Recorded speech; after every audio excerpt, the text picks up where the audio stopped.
الشیطان الرجیم بسم اللہ الرحمن الرحیم وَلَنُذِيقَنَّهُم مِّنَ الْعَذَابِ الْأَدْنَىٰ دُونَ الْعَذَابِ الْأَكْبَرِ لَعَلَّهُمْ يَرْجِعُونَ وَمَنْ أَظْلَمُ مِمَّنْ ذُكِّرَ بِآيَاتِ رَبِّهِ ثُمَّ أَعْرَضَ عَنْهَا إِنَّا مِنَ الْمُجْرِمِينَ مُنْتَقِمُونَ۔ یہ سورہ سجدہ کی آیتیں ہیں، حالات حاضرہ کے اوپر پوری طرح فٹ آ رہی ہیں، اس لیے میں نے ان کا انتخاب کیا۔ مالک فرماتا ہے کہ بڑے عذاب سے پہلے، چاہے وہ موت کے بعد کے منظر ہوں یا قیامت کا منظر ہوں، اس سے پہلے دنیا میں انسانوں کے اوپر ہلکے عذاب، ادنا عذاب کہ چونکہ اللہ تعالیٰ لگاتا ہے تاکہ یہ انسانیت ہے یہ اللہ کی طرف رجوع کرے، اپنا قبلہ درست کرے، اپنی سمت درست کرے، اور پھر اللہ کے عذاب سے، جو بڑے عذاب سے اور قائم رہنے والا عذاب جس کے بعد پھر کوئی رجوع کا موقع نہیں ہے، واپسی کا موقع نہیں ہے، توبہ کا موقع نہیں ہے، تلافی کا موقع نہیں ہے، اس سے پہلے یہ اللہ کی طرف رخ کر لے۔ اور یہ انسانیت کی تاریخ بتاتی ہے کہ انسانوں نے ہمیشہ سرکشی کی ہے، اکثریت نے سرکشی کی ہے، اور سمجھانے والوں نے سمجھایا بھی ہے، لیکن اکثریت نے اس بات کو نہیں مانا ہے۔ اور پھر اللہ تعالیٰ نے بھی اپنی سنت کو بدلی نہیں کیا ہے،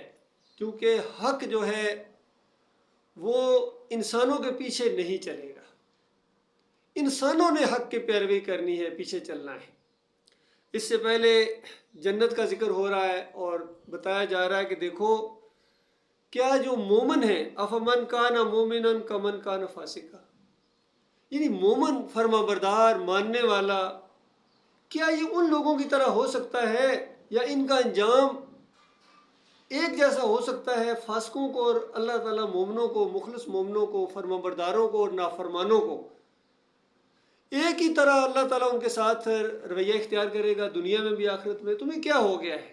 حالانکہ آپ کا تجربہ ہے، آپ کے گھر میں ملازم ہوتے ہیں، آپ کے فیکٹری میں ملازم ہوتے ہیں، آپ کے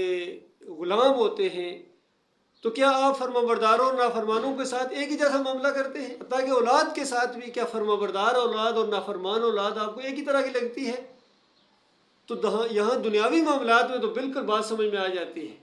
لیکن جب آخرت کا معاملہ آتا ہے تو پھر انسان آنکھیں بند کر لیتا ہے کہ وہ سمجھتا ہے وہاں شاید رزلٹ کچھ اور نکل آئے گا۔ فرمایا جو مومن ہیں، ماننے والے ہیں، فرما بردار ہیں، عمل صالح کرنے والے ہیں، اما الذین آمنوا وعملوا الصالحات فلہم جنات المأویٰ، جو مومن ہیں، ماننے والے ہیں، عمل صالح کرنے والے ہیں، ان کے لیے خصوصیت کے ساتھ جنت کا ذکر کیا گیا، ان کے لیے بڑی زبردست مہمان نوازی ہے، جنت کے باغ ہیں، اور غفور الرحیم کی طرف سے نزل بما کانوا یعملون، یہ عمل کرنے والوں کے لیے، یہ ڈرائنگ روموں میں بیٹھے رہنے والوں کے لیے نہیں ہے۔ دنیا میں کوئی کام بغیر محنت کے نہیں ہوتا ہے، جب تک محنت نہیں کرتے ہیں، پوری طرح اپنی توانائی نہیں لگاتے ہیں، کوئی کام نہیں ہوتا ہے۔ لیکن دین کا معاملہ جب آتا ہے، آخرت کا معاملہ، جنت کا معاملہ، تو انسان سمجھتا ہے شاید بس خود ہو جائے گا۔ وہ یہ خود ہونے والا نہیں ہے، یہ اگر کسی نے بتایا یا آپ نے خود سوچا ہے تو غلطی پر ہو۔ اس کے لیے پوری پلاننگ کرنی پڑے گی، پوری توانائی لگانی پڑے گی، اپنا وقت لگانا پڑے گا، اپنا مال لگانا پڑے گا،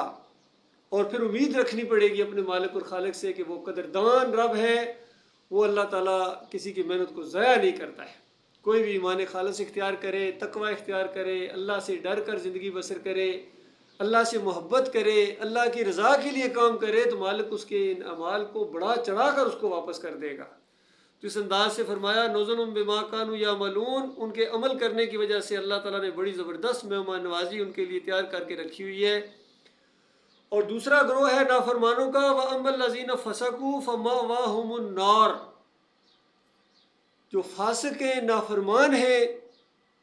اگرچہ مالک جلدی نہیں کرتا ہے، ڈیل دیتا ہے کہ دیکھو کتنا جاتا ہے، نافرمانی میں کس قدر آگے بڑھتا ہے، اور اس نافرمانی کو، اللہ کی ڈیل کو، وہ یہ سمجھ رہا ہوتا ہے کہ اللہ میرے سے خوش ہے، نافرمانیاں بھی کر رہا ہے، اللہ کے علاوہ اور معبود بنائے ہوئے ہیں، اوروں کے سامنے جھکتا ہے، اوروں کی جے جے کار پکارتا ہے، نظر و نیاز کرتا ہے، واسطے وسیلے دیتا ہے، اوروں کے قوانین پر عمل کرتا ہے اور سمجھتا اللہ میرے سے خوش ہے۔ عام طور پر ان سے اگر پوچھو ہاں بھائی کیا حال، اللہ کی بڑی مہربانی ہے، بڑی مہربانی اللہ تعالیٰ، بڑی رحمتیں ہیں جی اللہ تعالیٰ کی۔ حالانکہ ان رحمتوں کا اور مہربانیوں کا جو اللہ کا معیار ہے وہ یہ نہیں ہے جو انسان سمجھ بیٹھے۔ مالک فرماتا ہے کسی کو زیادہ دیتا ہوں، کسی کو کم دیتا ہوں، کسی کو نبا تلا دیتا ہوں، یہ سب آزمائش کے پرچے ہیں، اس کا کسی کے ساتھ رحمت اور شفقت کا تعلق ہی کوئی نہیں ہے۔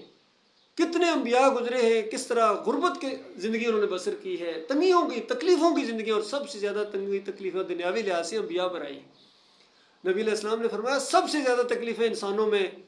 انبیاء پر آئی ہیں،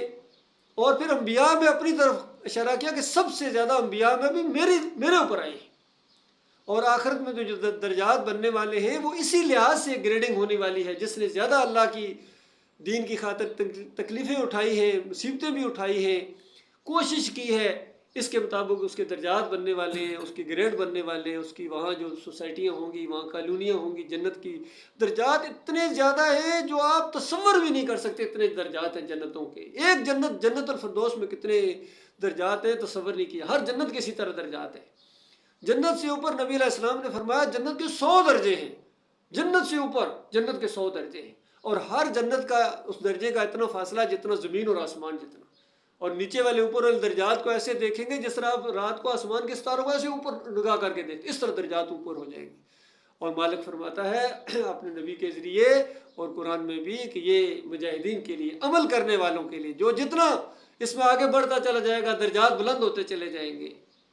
اللہ کے ہاں اندھی بانٹ نہیں ہے۔ تو فرمایا اسی طرح جہنم کے اندر بھی درجات ہیں، کوئی کافر ہے کتنا بڑا کافر ہے، مشرک ہے تو کتنا بڑا مشرک ہے،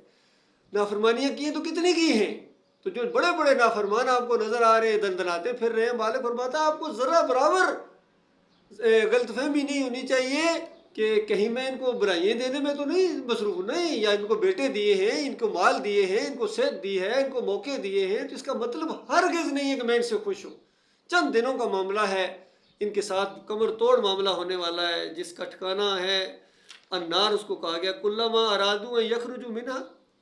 جب کبھی اس جہنم کی آگ سے نکلنے کا ایک موقع دیا جائے گا صدیوں بیت جائیں گی کنارے تک آتے آتے، کیونکہ ایسی خوفناک، بڑی خوفناک جہنم ہے، ایسی جہنم جس کے اوپر سے ایک دفعہ پتھر پھینکا گیا 70 سال کے بعد اس کے نیچے تہہ میں پہنچا، اندازہ لگائیے۔ تو وہ انسان اس تہہ میں جب جائیں گے تو باہر نکلتے نکلتے کتنا عرصہ لگے گا، اور پھر موقع دیا جائے گا ذلیل کرنے کے لیے، کنارہ دکھایا جائے گا، ایسا محسوس ہوگا کہ جیسے اب جہنم اس کے بعد نکل جائیں گے۔ مالک فرماتا جیسا کنارے کے قریب آئیں گے اٹھا کے فرشتے پھر کھائی کے اندر پھینکیں گے جائیں، یہ سلسلہ چلتا رہے گا اللہ کے۔ بدلناہم جلود غیرہا، ان کی کھالوں کو مالک فرماتا ہوں بدلی کرتے رہیں گے ہمیشہ ہمیشہ۔ اتنی بڑے جسامت ان کی کر دی جائے گی، اندازہ لگائی اس ریشوں سے کہ ایک داڑھ جہنمی کی اور پہاڑ جتنی ہوگی، آپ خود اندازہ لگائیں ان کا جسم کتنا بڑا ہوگا، کیسے گرز مارے جائیں گے ان کو، خون اور پیپ کی وادیوں کے اندر ان کو گھسیٹا جائے گا۔ جرم کیا تھا اور کون کر رہا ہے؟ مالک الملک، جو سب سے بڑھ کر رحم کرنے والا ہے، اپنے بندوں کے ساتھ یہ معاملہ کرے گا، اور کرے گا صرف اس وجہ سے کہ انہوں نے اللہ کے ساتھ اور الہ بنائے۔ تو یہ جرم ان کا بتایا گیا۔ فرمایا اعیدوا فیہا، اس کے اندر پھر دھکیل دیا جائے گا، وقیل لہم، اور اوپر سے ایک اور کچوکا لگایا جائے گا ان کی اذیت میں اضافہ کرنے کے لیے کہ ذوقوا عذاب النار الذی کنتم بہ تکذبون، اب چکھو ان عذاب، ہمارے چکھو، بڑے تم عزت دار آدمی تھے، بڑے تم سمجھتے تھے یہ جھوٹ ہے۔ جب دنیا میں کہا جاتا ہے اس شرک اور کفر کا یہ تمہیں نتیجہ دیکھنا پڑے گا، چاہے تم کسی کے رشتہ دار ہو، بیوی ہو، بچوں ہو، اپنے ہو، سب کو بتایا نبی علیہ السلام، اپنی بیویوں کو، بچیوں کو، پھپھی کو نام لے لے کے سب کو اس جہنم کی آگ سے آج اپنے آپ کو آزاد کرا۔ آج موقع ہے، موت آ گئی، یہ موقع ختم ہو جائے گا، اس لیے آج موقع ہے، پوری طرح سوچ سمجھ کے سٹیپ اٹھاؤ، اپنے سے سب سے پہلے خود اپنے آپ کو بچاؤ، کوئی دوسرا نہیں بچتا چھوڑ دو۔ مثالیں دے دے کے سمجھایا، نوح علیہ السلام کی بیوی ماری گئی، لوط علیہ السلام کی بیوی ماری گئی، ابراہیم علیہ السلام کا والد، سگا والد اندازہ لگے آزر، پھر نبی علیہ السلام کے چچا اور سارے اور کتنے رشتہ دار تھے جن کے بارے میں بتایا۔ تو اللہ کے بندو یہ معاملہ ہے، اس آگ سے بچنے کے لیے کچھ آج انتظام کر لو، اور آج یہ جو عذاب آ رہے ہیں دنیا کے اندر، یہ خاص کر یہ چند دن پہلے یہ دبئی کے اندر عذاب طوفان کا آیا، بارشوں کا طوفان آیا ہے، عقل حیران ہے کہ کتنے خواہش کرتے تھے لوگ، دبئی چلو جی دبئی چلو، اور وہاں بڑا لائف سٹائل، بڑا ماڈرن ٹیکنالوجی ہے۔ اللہ تعالیٰ نے ایک منظر دکھایا کہ دیکھو تمہاری ساری ماڈرن ٹیکنالوجی، کتنے دنوں سے اندازہ لگائے وہاں بجلی بند ہے، پانی بند ہے، آمد و رفت بند ہے، پانی چلا گیا، ہر طرف پھیل گیا، ایئرپورٹ بند ہو گئے، سب کچھ معاملہ ہو گیا۔ اللہ کتنی قدرت والا، تاکہ وہاں جو انہوں نے مندر بنوایا تھا اس کے اندر مورتیاں پانی کے اندر تیر رہی تھیں، یہ دکھائے گئے منظر وہاں دکھائی اللہ تعالیٰ نے اس انداز سے۔ یہ ادنا عذاب ہے اور یہ آتے رہتے ہیں۔ اس طرح کہتے ہیں 70 سالہ ریکارڈ ٹوٹا، اس کا مطلب 70 سال پہلے بھی اسی طرح کا معاملہ آیا تھا، چلو تھوڑا سا کم تھا اس درمیان میں کتنے عذاب آتے رہے ہیں، بارشیں، طوفان، زلزلے۔ اور ابھی جو قیامت سے پہلے زلزلوں کا ذکر ہے وہ تو بہت زیادہ ہے، خاص کر عرب کی زمین کے اوپر زلزلے، خوفناک زلزلے آئیں گے، زمین دسے گی ابھی زمین کے کتنی۔ یہ سارے اللہ کے عذاب کی شکلیں۔ اللہ کے بندو، اس کو عذاب ادنا کہا گیا ہے، اس کو کہا گیا ہے وَلَنَذِيقَنَّهُم مِّنَ الْعَذَابِ الْأَدْنَىٰ دُونَ الْعَذَابِ الْأَكْبَرِ۔ ابھی بڑا عذاب، بڑے عذاب سے پہلے، اکبر عذاب سے پہلے، یعنی موت کے بعد جو شروع ہونے والا ہے یا قیامت کے دن، اس کے بعد، اس سے پہلے دنیا میں جہاں موقع ہوتا ہے واپسی کا، اس کی بات ہو رہی ہے، کیونکہ مرنے کے بعد تو واپسی کا موقع ختم ہو گیا، وہاں تو پھر بات نہیں ہے واپسی کی۔ قیامت کے بعد تو واپسی کا مسئلہ ختم ہو گیا۔ واپسی اور رجوع کرنے کا موقع جہاں ہو، اس کو عذاب ادنا کہا گیا ہے، کیونکہ آگے فرمایا لعلہم یرجعون، تاکہ میری طرف رجوع کریں۔ تو دیکھیے ہمارے ملک میں بھی کیسے شمالی علاقہ جات میں کتنے زلزلے آئے تھے، پھر پچھلے سال بارشوں کی کیسی تباہی آئی ہے، پھر یہ فرقہ بندی کا عذاب، آپس میں لڑ رہے ہیں، لعن طعن کر رہے ہیں، مذہبی فرقے ایک دوسرے کو، سیاسی فرقے ایک دوسرے کو کس طریقے سے نیچا دکھانے، کوئی ایک جیلوں میں ٹھونستا ہے، وہ نکلتا ہے اقتدار میں آتا ہے دوسروں کو۔ یہ سورہ الانعام کے اندر اس عذاب کا ذکر ہے کہ ایک کے ذریعے دوسرے کو، یہ بھی اللہ کے عذاب، عذاب ادنا ہے جو آج پوری دنیا میں پھیلا ہوا ہے۔ اللہ کے بندو، یوکرین میں دیکھو کیا ہو رہا ہے، کشمیر میں کیا ہو رہا ہے، انڈیا میں کیا ہو رہا ہے، ہر جگہ یہ جو ہے ساری چیزیں، مہنگائی کا دور، ساری چیزیں یہ عذاب ادنا ہے انسانیت کے اوپر۔ اور یہ اس لیے ہے کہ اللہ کی طرف رجوع کرو، لیکن انسانیت اللہ کی طرف رجوع کرنے کے لیے تیار نہیں ہے۔ بتاؤ، اپنی آنکھوں سے دیکھا انہوں نے اپنے بھگوان کو، مورتیوں کو پانی کے اندر تیرتے ہوئے جا رہے ہیں، خود بھی اسی طرح کرتے ہیں۔ دیوالی کے بعد اپنے ہاتھوں سے بناتے ہیں، جس طرح یہ تازیہ بناتے ہیں، دوسرے رافضی بناتے ہیں، پھر اپنے ہاتھوں سے جا کے گندے نالے کے اوپر جا کر پھینکتے ہیں، اندازہ لگاؤ۔ تو اللہ تعالیٰ نے ان کو یہ منظر دکھاتا ہے، دیکھو چند دن پہلے تو پوجا کر رہے تھے، اس کو دیکھنا عبادت تھا، اب اپنے ہاتھوں سے پھینک رہے ہو، اپنی آنکھوں سے دیکھ رہے ہو۔ تو بتاؤ، یہ سب کچھ، یہ دن رات کا آنا، پھر یہ ہواؤں کا چلنا، یہ سب کون کر رہا ہے؟ یہ نہ مورتیاں کر رہی ہیں، نہ یہ مزار شریف کر رہے ہیں، نہ قبر شریف کر رہے ہیں، نہ گنبد شریف کر رہے ہیں، نہ پیر صاحب کر رہے ہیں، نہ پنڈت کر رہے ہیں، کوئی بھی نہیں کر رہا ہے۔ یہ اللہ تعالیٰ کی قدرت کے نظارے ہیں، اس سے پہچانو اپنے مالک اور خالق کو۔ وہ تمہارا رب ہے جس نے یہ طوفان بھیجے ہیں، اور اس لیے بھیجے ہیں رحمت کے طور پر، تاکہ تم اس کی طرف رجوع کرو، اس لیے بھیجے ہیں کہ وہ کتنی طاقت والا ہے۔ ابھی تو ہلکا سا یہ عذاب ہے تو تمہاری چیخیں نکل جاتی ہیں، وہ قیامت کا زلزلہ کتنا خوفناک زلزلہ ہوگا، اور اس کے بعد جو جہنم کا عذاب ہے وہ تو اس سے کہیں خربوں گنا زیادہ بڑا ہے۔ وہاں جا کے کیا کرو گے، کس کو پکارو گے، کون ہے تمہارا اللہ کے بندو حامی و ناصر؟ یہ بات سمجھانے کے لیے مالک نے ان آیات کے اندر فرمایا وَمَنْ أَظْلَمُ مِمَّنْ ذُكِّرَ بِآيَاتِ رَبِّهِ، کہ بتاؤ اس سے بڑا ظالم کون ہے جس کو اس کے رب کی آیات کے ذریعے نصیحت کی جائے، اللہ کی آیات پڑھ پڑھ کر آپ کو بتایا جا رہا کہ یہ اللہ کا عذاب تمہارے اوپر آیا، اللہ کا ادنا عذاب تمہارے اوپر آیا۔ دیکھو، ناچ گانے، عرس اور میلے چھوڑ دو، مندر بنانے چھوڑ دو، مورتیوں کو مت پوجو، قبروں کو مت پوجو، گنبد کو مت پوجو، فرقوں کو مت پوجو، پیر صاحب کی پنڈیاں مت دباؤ، اللہ کی طرف آ جاؤ، اللہ کو اپنا اکیلا معبود مان لو۔ یہ ہے تمام انبیاء کی دعوت کا نچوڑ اللہ کے بندو، یہ ہے اس کائنات کے بنانے کا مقصد اللہ کے بندو۔ جب تک یہ انسانیت اللہ کی طرف نہیں آئے گی، اللہ کے عذاب کا کوڑا برستا رہے گا، اور ابھی تو آغاز ہوا ہے، خاص کر جو حدیثوں کے اندر اس کی پیشن گوئیاں کی گئی ہیں ان مسلمانوں کے اوپر، اور خاص کر عربوں کے اوپر جو اللہ کے عذاب کا کوڑا برسنے والا ہے، ابھی بالکل اس کی ہلکی سی ہوا چلی ہے، یقین کرو آگے بڑے خوفناک عذاب آنے والے ہیں۔ یہ حدیثوں کے اندر اس کا پورا ذکر ہے، پیشن گوئیاں ہیں، اور بڑی جنگیں ہونی، اتنی خوفناک جنگیں ہونی ہیں کہ جو اس سے پہلے زمین کے اوپر ایسی جنگیں نہیں ہوئی ہیں۔ کیسی زمین جو ہے، عربوں کے بارے میں آتا ہے اگر کسی کے 100 بیٹے ہیں تو 99 اس کے اندر قتل ہو جائیں گے، ایسے خوفناک عذاب آنے والے، اور لاشوں سے ابھی زمین بھرنے والی ہے، اور پرندہ اڑے گا، ایسا پرندہ جو بدبو اتنی پھیل جائے گی، نیچے زمین پر بیٹھنا چاہے گا، بدبو کی وجہ سے آگے اڑتا جائے گا کہ جہاں بدبو ختم ہوگی وہاں بیٹھوں گا، تو اس کی آخر میں پرواز ختم ہو جائے گی، گرے گا تھک کے، اور پھر بھی لاش کے اوپر جا کے گرے گا۔ اندازہ ہے یہ کچھ ہونے والا ہے۔ اللہ چھوڑنے والا نہیں ہے۔ اللہ کو شرک کے ساتھ گالی دینا کیا آسان کام ہے؟ اپنے مالک اور خالق کو، پوری کائنات کے مالک کو یہ شرک کے ساتھ گالیاں ہیں، یہ مندروں کو پوجنا، مزاروں کو پوجنا، مورتوں کو پوجنا، انبیاء کو پوجنا، اللہ کے ساتھ شریک ٹھہرانا، انبیاء کو اللہ کے بیٹے قرار دینا، نور میں نور اللہ، نور کے ٹکڑے قرار دینا، پھر کسی کو مشکل کشا، کسی کو مختار کل بنانا، یہ اللہ کی بڑی توہین ہے اللہ کے بندو، اللہ کی انسلٹ ہے۔ انسلٹ گالی ہوتی، گالی اللہ نے اس کو گالی سے تعبیر کیا ہے کہ شتمنی ابن آدم، آدم کا بچہ یہ گالی دیتا ہے اپنے مالک کو جب یہ شرک کرتا ہے، اللہ کے بیٹے اللہ کے نور کے ٹکڑے قرار دیتا ہے۔ اس طریقے سے یہ گالیاں ہیں، اللہ کی شدید ترین گالی ہے جو امت مسلمہ نے دی ہے۔ تو اللہ کے بندو، یہ اللہ کے عذاب رک جائیں گے، توبہ استغفار کرو، اجتماعی طور پر اپنے مالک اور خالق کی طرف رجوع کرو، فرقوں سے نکلو، چھوڑو اس بریلویت کو، دیوبندیت کو، اہل حدیثیت کو، سلفیت کو، صوفیزم کو، جمہوریت کو، یہ سارے شرک کی قسمیں ہیں، چھوڑو، اپنے مالک اور خالق کی طرف رجوع کرو، ورنہ یہ دنیا میں بڑی بڑی جن کو طاقتیں آج ملی ہوئی ہیں، بڑے بڑے اقتدار ہیں، بڑی بڑی فوجیں، بڑے بڑے میزائل، ایٹمی قوتیں اللہ کے سامنے چلنے والی نہیں ہیں۔ اللہ تعالیٰ ان کے سارے طاقتوں کو ختم کر دے گا اگر کوئی ایماندار اس انداز سے اٹھے، اللہ کا نام لے کر اٹھے، کوئی اجتماعی قائم ہو جائے، خالص اللہ کی طرف بلائے اور اللہ کی بڑائی کے لیے، کوئی اپنا معاملہ نہیں ہے۔ تو اللہ کے فضل و کرم سے یہ دعوت اٹھی ہے، ایمان کی دعوت، کلمے کی دعوت۔ عربوں کو اللہ تعالیٰ نے عزت دی تھی اس کلمے کی وجہ سے، یاد رکھیے، اس کتاب کی وجہ سے، جب انہوں نے پس پشت پھینکا ہے اس کتاب کو اور پھر یہ